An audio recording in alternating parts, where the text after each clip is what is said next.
Hello everyone. आज real number CBSE class 10 का second video है। तो आज के वीडियो में हम लोग देखेंगे फंडामेंटल थ्योरम ऑफ अर्थमेटिक। इससे पिछले वाले वीडियो में हम लोगों ने देखा था यूक्लिड डिवीजन लेमा और यूक्लिड डिवीजन एल्गोरिथम, और इससे रिलेटेड क्वेश्चंस भी किए थे। तो ये दोनों चीज़ें मैंने कंप्लीट किया था फर्स्ट वीडियो में। अगर आपने फर्स्ट वीडियो मेरा नहीं देखा है तो आप ज़रूर जाकर देख लें। मैं आई बटन पे उसका लिंक भी दे देता हूँ। अच्छा, तो आज हम लोग क्या करेंगे, फंडामेंटल थ्योरम ऑफ अर्थमेटिक, ठीक है, यानी कि एक्सरसाइज 2 एनसीईआरटी का। तो उसको स्टार्ट करने से पहले हम लोग ये भी देखेंगे कि प्राइम फैक्टर, यानी कि एक प्राइम फैक्टराइजेशन, ये वर्ड यूज होगा, यानी प्राइम नंबर। तो प्राइम नंबर क्या होता है इसके बारे में मैं आपको पहले बताऊंगा, ठीक है। कंपोजिट नंबर क्या होते हैं, फिर हम लोग बात करेंगे फंडामेंटल थ्योरम ऑफ अर्थमेटिक की। क्यों? क्योंकि प्राइम जो है, प्राइम नंबर जो है, इसका यूज है किस में, फंडामेंटल थ्योरम ऑफ अर्थमेटिक को बताने के लिए, ठीक है। तो आप लोगों को तो पता होगा प्राइम नंबर, कंपोजिट नंबर भी, फिर भी मैं एक बार थोड़ा बता देता हूँ। तो वीडियो स्टार्ट करने से पहले आपसे एक छोटी सी रिक्वेस्ट है, आप वीडियो कर दीजिए लाइक, और अगर आप मेरे चैनल में पहली बार आए तो चैनल को कर लीजिए सब्सक्राइब। तो चलिए वीडियो स्टार्ट करते हैं। तो हम लोग स्टार्ट करने वाले हैं फंडामेंटल थ्योरम ऑफ अर्थमेटिक। तो इसको स्टार्ट करने से पहले मैं आपको प्राइम नंबर के बारे में बता देता हूँ। देखो, प्राइम नंबर क्या होते हैं। प्राइम नंबर तो आप बचपन में भी पढ़े होंगे। प्राइम नंबर क्या होता है, ये ऐसा नंबर जिसका सिर्फ और सिर्फ दो ही फैक्टर हो। वो नंबर सिर्फ और सिर्फ दो ही नंबर से कटे। कौन सा दो नंबर, एक 1 से और एक खुद से, यानी दो ही नंबर से डिविजिबल हो, उसी को क्या बोलते हैं, प्राइम नंबर बोलते हैं। तो क्या बोलेंगे, a number which have only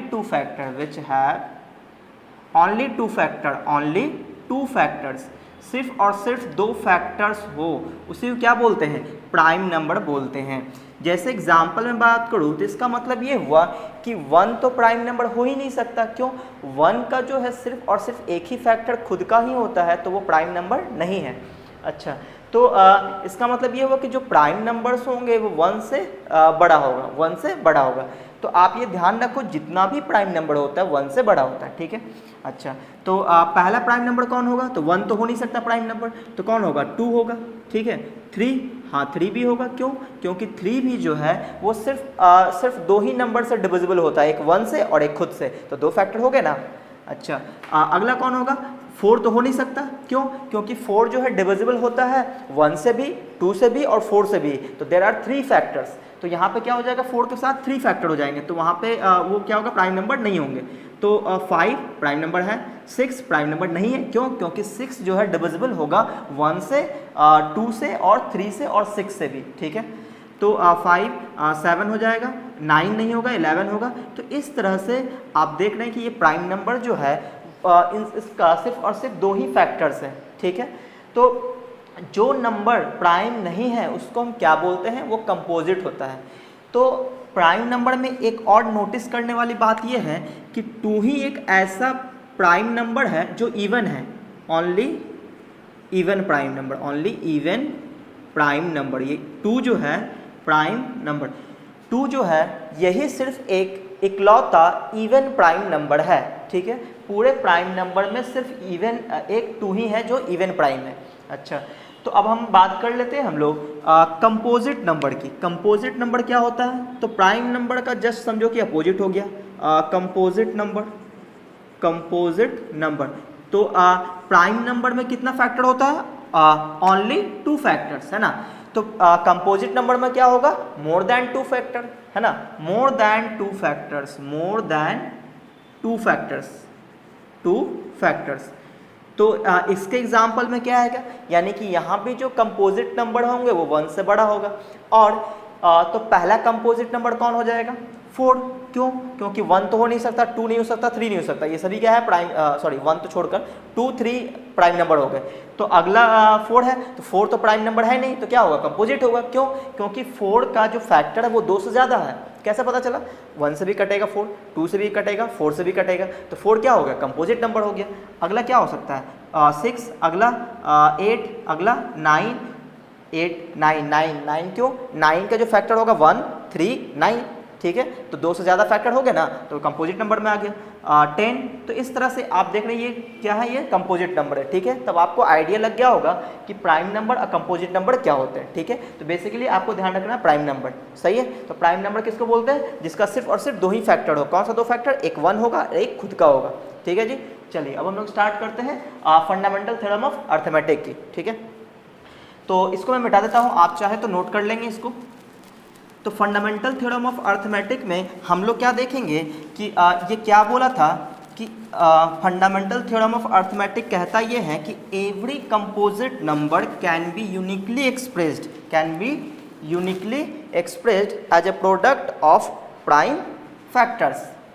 देखो फंडामेंटल थ्योरम, पहले थ्योरम लिख लेते हैं फिर समझाते हैं आपको, है ना। Every composite number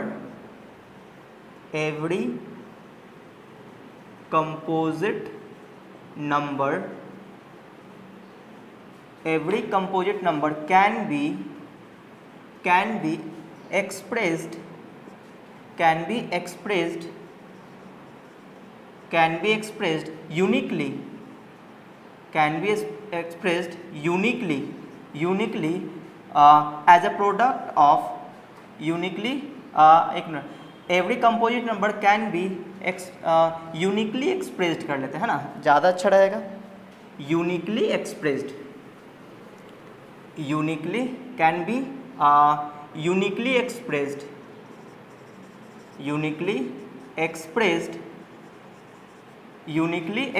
as a product of primes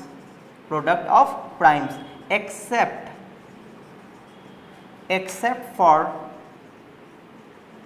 the order in which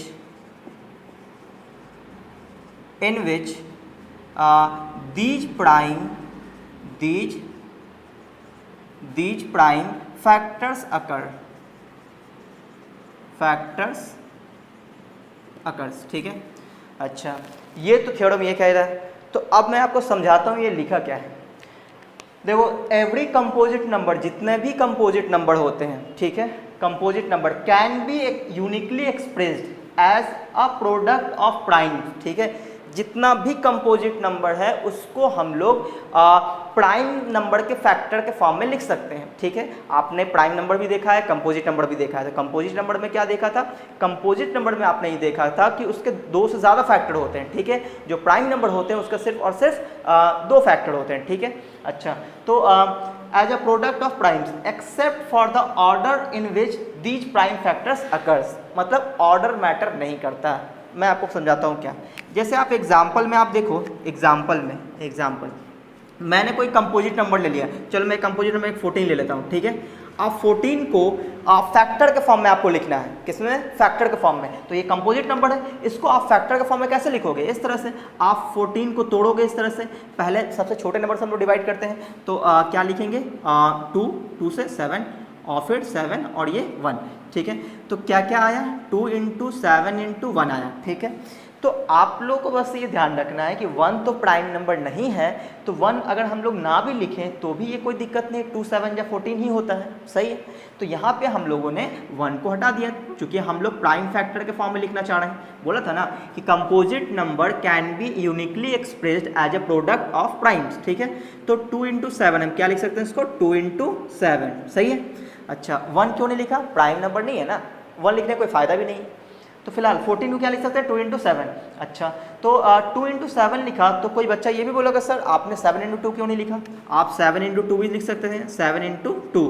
तो चाहे ये लिखा हो या ये लिखा हो कोई फर्क नहीं पड़ता। इसी ये बात है कि accept for the order in which this prime factor occurs, यानी ऑर्डर पे हमें ध्यान नहीं देना है।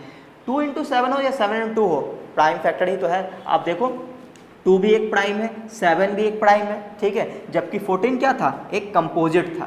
क्लियर है, तो 2 × 7 या 7 × 2 दोनों चीज़ें एक ही है। लेकिन होता ये है कि जब हम लोग क्वेश्चंस बना रहे होते हैं तो हमें एक स्टैंडर्ड तरीका यूज करना चाहिए, स्टैंडर्ड तरीका। तो वो स्टैंडर्ड तरीका क्या है कि आप उसको इंक्रीजिंग ऑर्डर में लिखो, ठीक है, असेंडिंग ऑर्डर में लिखो, यानी सबसे छोटे वाले को पहले लिखो, फिर बड़े वाले को बाद में, फिर उसके बाद में। क्लियर है, चलो और एग्जाम्पल देखते हैं हम लोग, तो और एग्जाम्पल देख लेते हैं। और क्या ले लें, कोई एक और नंबर ले लेते हैं हम लोग, चलो 105 ले लेते हैं, 105। तो 105 को हम लोग प्राइम फैक्टर में तोड़ना चाह रहे थे, 105 को हम लोग तोड़ेंगे इस तरह से, कितने बार में जाएगा, 3 से तो जाएगा नहीं, 3 से जाएगा, 3 से जाएगा, 3 3 जा 9 और 5 3 जा 15, ठीक है। अच्छा अब 5 से तो 7, अब 7 से तो 1, तो प्राइम फैक्टर क्या क्या मिलेंगे, 3 × 5 × 7, 3 × 5 × 7, और 3 हो 5 हो 7 हो सभी क्या है, प्राइम नंबर है। तो क्या किया हमने, कंपोजिट नंबर को प्राइम फैक्टर के फॉर्म में लिख दिए। फैक्टर के फॉर्म में लिखना मतलब इसी तरह से, जो मल्टीप्लाई में करके लिख रहे हैं ना प्रोडक्ट के फॉर्म में, तो ये फैक्टर के फॉर्म में है। तो प्रोडक्ट के फॉर्म में हमने लिख दिया, किसके, कंपोजिट नंबर को प्राइम फैक्टर के फॉर्म में लिख दिए। तो यानी कि जो भी कंपोजिट नंबर है दुनिया में, जो भी कंपोजिट नंबर है उसको प्राइम फैक्टर के फॉर्म में लिखा जा सकता है, ठीक है। अच्छा तो अब और एग्जांपल दिखा लेते हैं हम लोग, और एग्जांपल हम ले सकते हैं क्या, मान लो जैसे 234 है, 234, तो 234 को तोड़ना है, तो 234 एक कंपोजिट नंबर है, क्यों, क्योंकि इसके 2 से ज़्यादा फैक्टर आएंगे। तो सबसे छोटा नंबर से पहले इसको डिवाइड करते हैं, चलो 2 से डिवाइड किए तो 1 और 2 1 जा 2, 7 2 जा 14, अब कितने बार में जाएगा जी, अब 3 टाइम्स में, 3 3 जा 9, 3 3 जा 9, 9 3 जा 27, ठीक है। अच्छा फिर 3 टाइम्स में, तो 3 1 जा 3, 3 3 जा 9, अब फिर 13 से तो 1, तो 1 तो हम लोग लेंगे नहीं, तो क्या क्या लिखेंगे, 2 × 3 × 3 × 13, ठीक है। तो ये आ गया इसका प्राइम फैक्टर, ठीक है। अच्छा अब यहाँ पे क्या है कि आप इसको ऑर्डर इस ऑर्डर में लिखो या फिर कई और दूसरे ऑर्डर में भी लिख सकते हो। कोई बच्चा ऐसा लिखेगा 13 × 3 × 2 × 3 ऐसा भी लिख सकता है, कोई दिक्कत नहीं है। लेकिन जब हम लोग क्वेश्चन बना रहे होते हैं तो एक स्टैंडर्ड फॉर्म में लिखते हैं तो अच्छा लगता है, ठीक है। तो आपको कैसे लिखना चाहिए, सबसे पहले छोटा नंबर, फिर उससे बड़ा, फिर उससे बड़ा, फिर उससे बड़ा, यानी कि असेंडिंग ऑर्डर में आपको लिखना चाहिए, ठीक है। अच्छा तो 234 का प्राइम फैक्टर ये आ गया, इसको हम लोग ऐसे भी लिख सकते हैं, ये 2 1 टाइम्स है तो 2, 3 2 टाइम्स है तो हम लोग क्या बोलेंगे, बेस सेम होता है तो पावर ऐड कर देते हैं, यानी 3 to power 2 हो जाएगा इंटू 13, तो ऐसा हम लोग लिख सकते हैं, ठीक है। अच्छा तो ये क्या था, ये था every composite number can be uniquely express as a product of prime. तो सभी कंपोजिट नंबर को उसके प्राइम फैक्टर के फॉर्म में लिखा जा सकता है, ठीक है। ऑर्डर कुछ भी, ऑर्डर्स मैटर नहीं करता। अच्छा तो अब हम लोग इससे रिलेटेड कुछ क्वेश्चंस भी देखते हैं, ठीक है।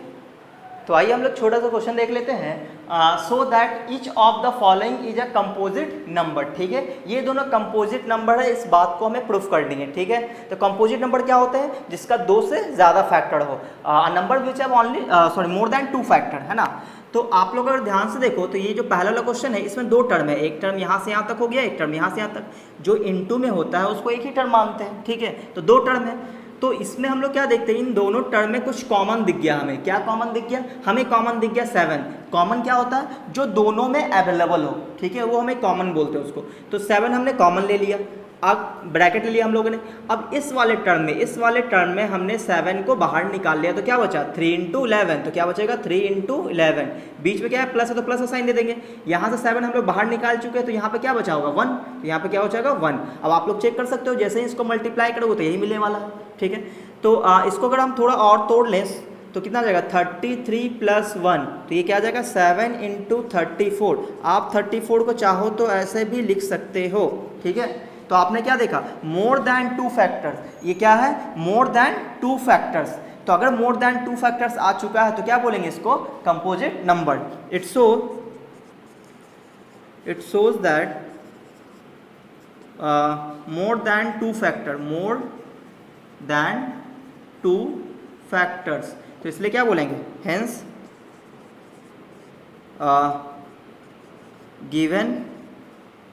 Given number is a composite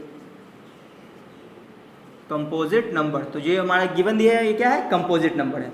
उसी तरह से हम लोग यहाँ पे देख लेते हैं, यहाँ भी क्या 2 टर्म है, मल्टीप्लाई में जो होता है वो एक ही टर्म होता है और ये दूसरा टर्म हो गया। यहाँ भी हमें कुछ कॉमन दिख गया, क्या कॉमन दिख गया, जो दोनों में अवेलेबल है 5, तो 5 को हमने बाहर निकाल लिया, तो क्या बचा 4 × 6 × 3 × 2 × 1, और प्लस है तो प्लस दे देंगे। 5 को हमने बाहर निकाल लिया तो क्या बचा 1, ठीक है।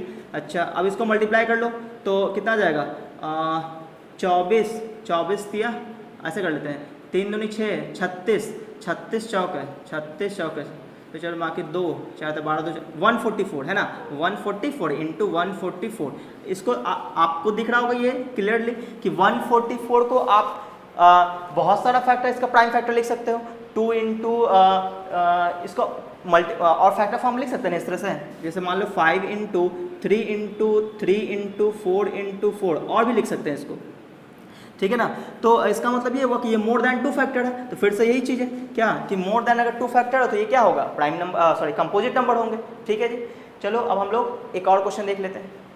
तो अगला क्वेश्चन है so that any number of the form 4 to the power n where n belongs to capital N मतलब natural number can never end with the digit 0, यानी कि इसके लास्ट में ये जो 4 टू द पावर n है इसको जब हम लोग सॉल्व करेंगे for any value of n तो इसके जो भी नंबर्स आएंगे उसके लास्ट में 0 नहीं आ सकता, ये आप प्रूफ कीजिए।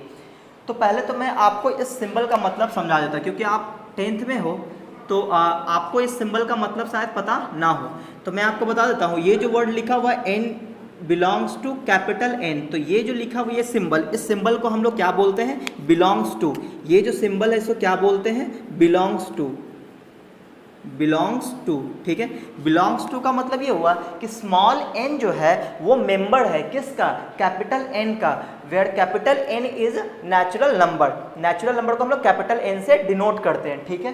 तो स्मॉल n जो है, स्मॉल n जो है वो कैपिटल N का मेंबर है, मतलब स्मॉल n जो है वो क्या है, नेचुरल नंबर है, ठीक है जी, क्लियर है। अच्छा ये सिंबल क्या है, बिलोंग्स टू है, मतलब n क्या है, स्मॉल n क्या है, नेचुरल नंबर हो सकता है, ठीक है। चलो अब हम लोग आते हैं हम लोग क्वेश्चन पे। तो क्वेश्चन ये बोला है कि आप जब 4 टू द पावर n लोगे और n आप कोई भी आप नंबर लो, इस n की जगह आप कोई भी नेचुरल नंबर रखो, तो आपको जो है डिजिट के लास्ट में 0 can never end with the digit 0, उसके लास्ट में 0 नहीं आएगा। तो आप बताओ कि किस नंबर के लास्ट में 0 आ सकता है। देखो मान लो कि आपने मल्टीप्लाई किया किसको, जैसे मान लो 3 को आपने मल्टीप्लाई किया 10 से, तो आपको पता है कि लास्ट में 0 आएगा ही आएगा। जैसे मान लो कि आप 4 को मल्टीप्लाई किया 100 से, तो आपको पता है कि लास्ट में 0 आएगा। जो लास्ट वाला डिजिट उसमें 0 आएगा कब, जब हम लोग 10 से मल्टीप्लाई कर दें, 20 से कुछ मल्टीप्लाई कर दें, 30 से मल्टीप्लाई कर दें, 40 से, इस तरह से, यानी कि 10 का फैक्टर होना चाहिए। और 10 खुद प्राइम फैक्टर है किसका, 10 जो है वो खुद प्राइम फैक्टर है 2 इंटू 5 का, सही है। तो इसका मतलब ये हुआ कि अगर कोई नंबर हो ऐसा जिसके फैक्टर में 2 एंड 5 कम से कम एक 2 और एक 5 है उसमें अवेलेबल, तो 100% ये बात सही है कि उस नंबर के लास्ट में उस नंबर के लास्ट में जो डिजिट होगा वो 0 होगा ही होगा, सही है।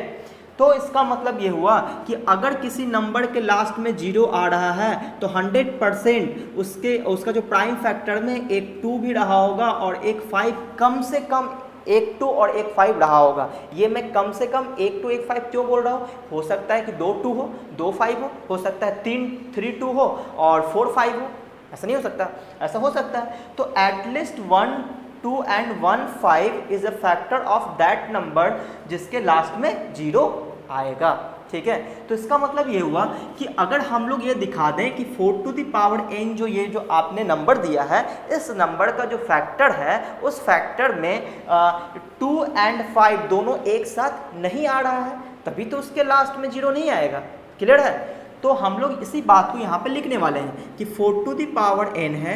अगर मैं n को थोड़ी देर के लिए ऐसे लिख दूँ इस तरह से n, तो कोई बुराई नहीं है। और 4 को हमने, 4 क्या है, कंपोजिट नंबर है, आप इसको प्राइम फैक्टर के फॉर्म में लिख सकते हो। तो 2 इंटू 2 आप लिखोगे, ये आ जाएगा n, और 2 इंटू 2 के आप 2 टू द पावर 2 बोलोगे, इसके पावर n। और बचपन में मम्मी पापा पढ़ाया करते थे कि अगर पावर पे पावर हो तो आप उसको मल्टीप्लाई कर लो, है ना। तो मल्टीप्लाई कर देंगे तो क्या आ जाएगा, 2 टू द पावर n आ जाएगा, सही है। तो आपने क्या देखा कि ये जो 4 टू द पावर n है इसका जो फैक्टर है सिर्फ और सिर्फ इकलौता फैक्टर 2 ही है, ठीक है। तो इसका मतलब ये हुआ कि सिर्फ 2 फैक्टर आ रहा है जबकि 5 नहीं आया है। तो अगर लास्ट में 0 चाहिए है तो 2 और 5 तो आना चाहिए था, लेकिन इसमें 5 तो है नहीं, तो क्या बोलेंगे, ये जो नंबर आप दिया हुआ है इसके लास्ट में जो डिजिट होगा वो 0 कभी नहीं आ सकता। तो इसी बात को हम लोग लिखेंगे, it shows it shows only 2 is a prime factor, सही है, as there is no 5 as prime factor,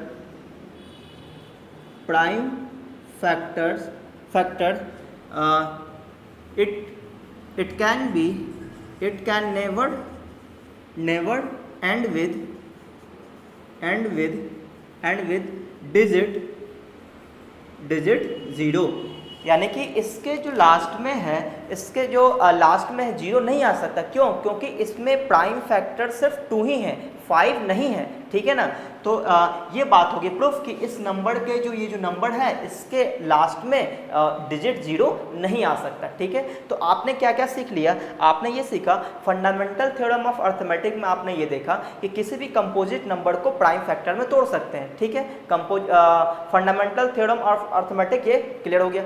अच्छा, अब आपने यहाँ पे ये सीखा, तो यहाँ पे आपने ये सीख लिया कि अगर किसी नंबर के लास्ट में 0 आ रहा है तो 100% बात ये है कि उसका जो प्राइम फैक्टर जब हम लोग करेंगे तो उसमें कम से कम एक 2 और एक 5 जरूर आएगा, यानी 2 into 5 एक फैक्टर होगा, 2 into 5 एक फैक्टर जरूर होगा उसमें, तभी हम लोग बोलेंगे वो नंबर जो है लास्ट में क्या आ जाएगा, उस नंबर के लास्ट में जो डिजिट आएगा वो 0 आएगा। यानी क्वेश्चन कुछ और भी पूछा जा सकता है, क्वेश्चन ये भी पूछा जा सकता है कि आप बताओ कि आप बिना डिवाइड किए आप ये बताओ क्या ये नंबर 5 से डिविजिबल होगा, इस तरह से पूछा जा सकता है। क्या ये नंबर 10 से डिविजिबल होगा, ये पूछा जा सकता है। तो आप लोग फट से देख लोगे, प्राइम फैक्टर करोगे और देख लोगे कि उसके फैक्टर में अगर ये आ रहा है तो हाँ डिविजिबल होगा। क्लियर है? तो आज की वीडियो में हम लोग इतना ही रखते हैं। अगले वीडियो में मैं आपके लिए लेके आऊँगा एलसीएम एंड एचसीएफ, ठीक है। और एलसीएम और एचसीएफ मैं इस तरह से बताऊंगा कि ताकि आपको क्लास 11th में भी कोई दिक्कत ना हो, क्योंकि 11th क्लास में क्या होता है, सबसे ज़्यादा दिक्कत बच्चों को यही होता है कि उसको एलसीएम लेना नहीं आता। अब आप बोलोगे सर ये तो काफ़ी आसान है, तो आप मेरा अगला वीडियो जरूर देखना, ठीक है। वहाँ मैं दिखाऊंगा कि एलसीएम का यूज कैसे करते हैं क्लास 11th में, ठीक है। आपने जो एलसीएम वो पढ़ा है वो सिर्फ एक नंबर का पढ़ा है, मैं आपको इस तरह से पढ़ाऊंगा कि क्लास 10 तो ठीक है, क्लास 11 12 आपको आगे भी आईआईटी जब की तैयारी करोगे तो हर जगह यूज होगा आपको।